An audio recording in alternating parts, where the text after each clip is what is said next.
In this exercise tutorial, I'm going to be showing you how to go through an overhead squat with a TRX. It's a fantastic exercise for those looking to learn the overhead squat, those looking to engage the upper back stabilizers as well as the leg muscles doing a squat, or alternatively those looking just for a warm-up before they go into a barbell overhead squat.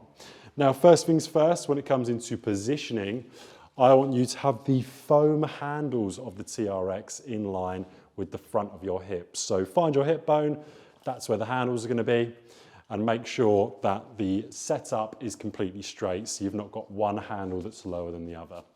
Now, what I want you to do with your arms to start off with is come into the Y position. So Y like YMCA, right? So once you come into that position, notice here how I've got no tension on this TRX, right? So I'm going to have to step back in the Y position until I've got tension on the TRX, which is here. Now, what's hard to show you on the camera is that when I'm in that position, throughout the whole of the squat motion, I'm going to be pushing as hard as I can back with my shoulders. So that's going to keep my shoulders and upper back stabilizers completely on during this exercise.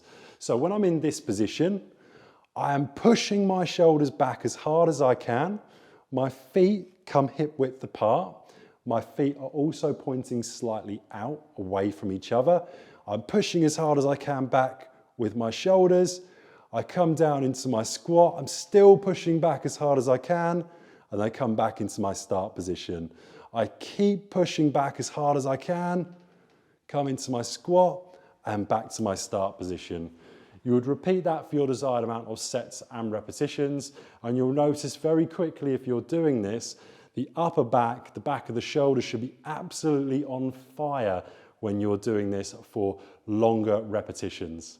That's how to do an overhead squat on a TRX.